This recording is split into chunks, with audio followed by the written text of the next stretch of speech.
It would seem the only thing that Warner Brothers has to worry about, darling, is Olivia Wilde. Bottom line, she's very talented. You have to be a good director to pull off a movie as visually complicated as this one is. She has a lot of cool ideas, but she's also her own worst enemy, and apparently the enemy of many people who made this movie. Because to add to all the drama that already surrounds this film, there's yet even another question that I think that haunts it and will haunt it forever. And that's that why doesn't Olivia Wilde just admit that she remade the Stepford Wives? What would be wrong with that? It's a respected novel and film and ripe for a modern remake, especially after the less serious, more comedic, and totally disrespected one back in 2004. Interesting side note, nobody got along making that movie either. Perhaps this subject matter is cursed, which is also fascinating. But anyway, perhaps Wilde feels that such a comparison would give too much away, or she doesn't want to pay for the rights to the Stepford Wives or couldn't get them. Or, and this I'm afraid to say is probably the most likely based on her other behavior and the most concerning, is that she wants all the credit for her and her mostly female team of creatives. And while the Stepford Wives was actually written by a man, and the two film adaptations to date were written and directed by men, and that men came up with and perpetrated this now classic horror story is also really, really interesting, considering how damning it is towards men. And you have to be like a really confident, strong guy to take this movie. But I have to say, now that the story has been told by a woman, I think it did make a difference. The women who made this movie really know how to make it seem much more real and terrifying. For some reason, this one just hit me harder. I was really, really impressed, with by the time the film was completed, and you gotta make yourself watch the whole thing. I'll discuss that in a little bit. But I was like, you know what? This is actually pretty darn good. By the end of the movie, I was wide-eyed and on the edge of my seat. And I think this modern update has some really clever ideas that makes the scenario even more believable. Basically, whether or not you like this movie will be whether or not you believe that what's proposed here could actually happen. And I couldn't guess it. They got me. I knew something was afoot. I mean, you can tell something is afoot from the trailer. But I didn't know it was this. It was a good mystery. It was a very, very, I hope no one spoils it for you. You don't have to see this in theaters, but that's one of the reasons to see it in theaters, so that you get to experience those reveals. But yeah, I think it could easily happen, which was what made it so terrifying. Especially the way Wilde and company reimagine it and draw not just from where we currently are in society, but where it seems like we might be heading, which makes it all the more terrifying. As a woman, this is one of the scariest movies I've ever seen. I was like, this will haunt me forever, Olivia. Good job. Because I think that's what she was intending to do. But because Olivia Wilde won't admit she updated the Stepford Wives, a lot of reviews are saying that she ripped it off. And while her movie definitely doesn't dot all its I's or cross all its T's, it doesn't deserve to be called a ripoff. I think that's unfair. It's so incredibly ambitious visually, and Florence Pugh delivers such an amazing performance. Wow, we'll talk about Florence Pugh holding the entire film together, and I think it has something really interesting to say. I think it deserves to be taken seriously and contemplated, rather than being easily dismissed because of, again, all the drama that Wilde has created around her own film. Harry Styles isn't helping either. His celebrity and surprising ineptitude in doing press for the film brings too much baggage that his actual performance doesn't compensate for. You're not like, well, that's really unfortunate, but look what he did in the movie. I mean, he's not bad, and he looks fantastic in his 1950s outfits.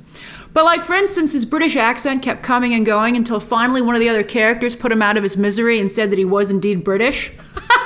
I wonder if at the beginning of filming he was British, or they were like, someone's going to have to say he's British because he can't get rid of his accent. And he's just kind of there. He doesn't break the reality of the movie. He's not that bad. As I said, he's okay. But he doesn't do anything with the performance. It's just, Jack's just kind of almost like a paper doll, and not in an intentional way. And I have to give Harry Styles credit for taking on a role that turns out to be pretty shocking in the end. I don't want to give anything away. I was like, oh wow, that's pretty neat. Would Shia LaBeouf have been better? Maybe. I don't know. I don't really see him in the role either. And I also think Chris Pine, by the way, is horribly miscast. Ridiculously miscast. Wilde cast her leading men for the fantasy, not to serve what's really going on here, which maybe I can see why some critics would be critical of this movie. But I just like the broad strokes and the ambition of it so much, and Florence Pugh's performance, that I give it a little bit of a dismissal. But, you know, I think that if she had had the guts to cast to underscore her twist, maybe the film would have been better received. The only actors to me who I think are well cast in that regard are Nick Kroll and Timothy Simons from Veep, who is fantastic on that show if you ever watched Veep. But neither of them is used very much at all, and certainly not to the extent or as effectively as they could have been.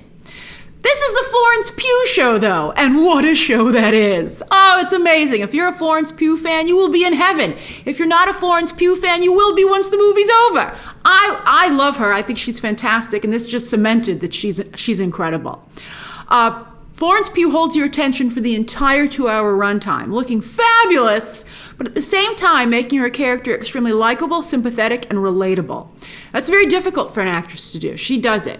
Her role has a ton of nuance, and she plays every note perfectly and clearly. It was a symphony! I loved it! She is Hollywood's latest ingenue, and I could easily see Jennifer Lawrence or even Amy Adams before her playing this role at the beginning of their careers. It's a really good role for any actress, and I can totally see why Florence Pugh took it. And it's unfortunate that she ended up having such a bad time making the movie and is very upset about what went down. But she should still be very proud of her work in the film. This is fantastic. In the Florence Pugh collection, this is certainly one of the crown jewels. I mean, she's got a lot of sparklers to add to that crown, but right now, it's one of the biggest jewels in her career. Olivia Wilde also co-stars as her best friend Bunny. And while I think a number of actresses could have done a good job here and maybe allowed Wilde to focus solely on directing and therefore making sure Don't Worry Darling itself was more focused, Wilde still does a nice job here, delivering some excellent one-liners, which is also kudos to the script. But also, I have to also call the script on the fact that her character ends up being one of the sloppiest, and a really big missed opportunity to really dive into this film and what it actually is and to take it to the next level. I don't know, again, maybe some of it's on the cutting room floor, maybe Olivia Wilde felt she didn't want to give anything away, but I'm like, you didn't go far enough with this. Visually, though, as I said, the film is especially stunning. Wilde not only has a strong take on traditional high-gloss storytelling, a strong handle, but she also adds a number of avant-garde qualities that are truly inspired. At first, I was like, what's this crap? Are you gonna make me sit through this? And then I was like, you know what? I actually kind of like this. It was like a really good modern art exhibit in parts. And at first, though, it did, as I said, felt a little self-indulgent. And the whole first half of the film seems self-indulgent. I have a friend who really wants to see this movie, and I invited her to go with me to the press screening, but she wants to go with her husband. So I was like, okay, I'll tell you how it was.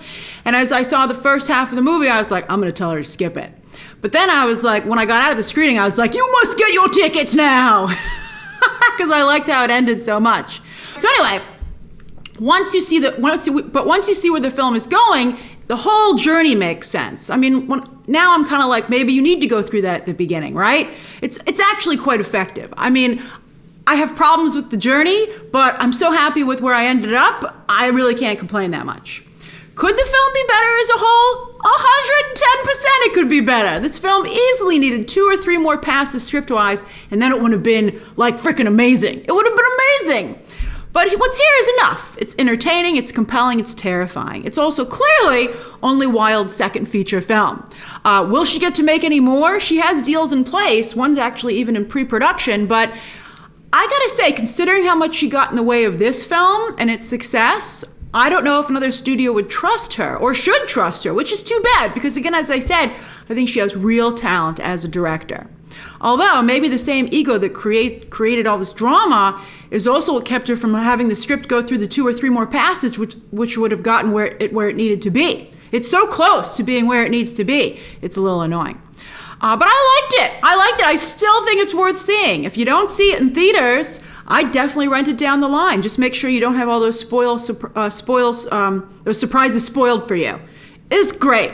I really, really enjoyed it. I think it's I really liked the ride, and it scared the crap out of me. All right, so that's my review of Don't Worry, Darling, which hits theaters this Friday. And again, as I said in Movie Math, it's splitting its premium screens with Avatar, which really sucks, the Avatar re-release. So you might want to get on those tickets sooner rather than later if you want to see it in a premium format. It sure is a pretty movie. It's really cool shots. I mean, there's definite talent here across the board. All right. That's my review. Share your own thoughts down below. Subscribe today. And of course, as always, you can check out some more videos right now.